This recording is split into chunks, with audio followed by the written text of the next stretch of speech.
Rasul Paulus menuliskan surat kepada jemaat di Roma. Salah satu isinya ialah tentang rahasia pertumbuhan iman yang tertulis dalam Roma pasal 10 ayat 17. Jadi iman timbul dari pendengaran, dan pendengaran oleh firman Kristus. Jadi ayat ini menjelaskan bahwa iman itu bertumbuh karena mendengar firman. Jadi mengapa banyak jemaat tidak bertumbuh kerohaniannya padahal dia sudah beribadah?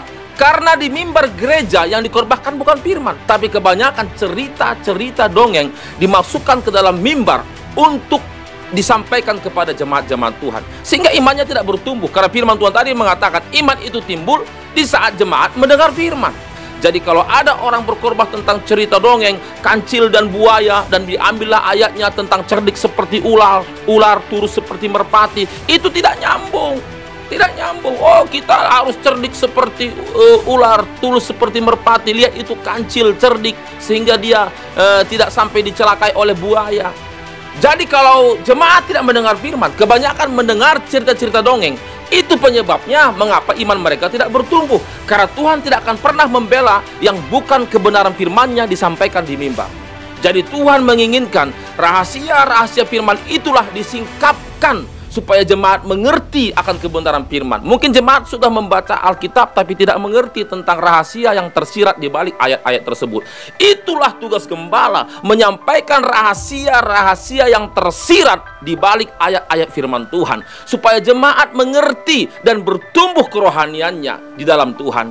Itulah makanya Paulus menyampaikan pesan surat kepada Timotius dalam 1 Timotius pasal 4 ayat yang ke-7, yang isinya ialah, tetapi jauhilah tahayul dan dongeng nenek-nenek tua, latihlah dirimu beribadah.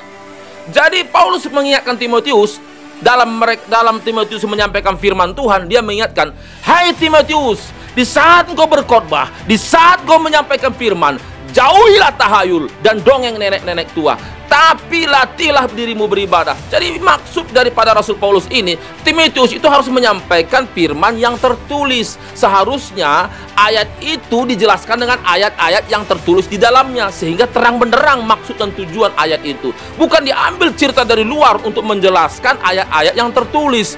Tidak nyambung. Jadi kalau ada orang ingin tahu tentang saya, hanya saya sendiri yang bisa bercerita tentang siapa saya sebenarnya. Tidak bisa orang lain menjelaskan siapa saya, hanya saya sendiri. Jadi yang bisa menjelaskan siapa Tuhan, hanya Tuhan sendiri melalui firman yang tertulis. Jadi kalau ada cerita-cerita di luar Alkitab ingin menjelaskan siapa Tuhan melalui ayat yang tertulis ini adalah salah satu kebenaran yang tidak sesuai dengan maksud dan tujuan Tuhan, dan bisa menimbulkan penyesatan bagi jemaat-jemaat Tuhan. Jadi sekali lagi, salah satu penyebab iman jemaat tidak bertumbuh, pertama ialah tahu firman tapi dia tidak melakukan. Itu namanya karena orang tersebut manusia bebal.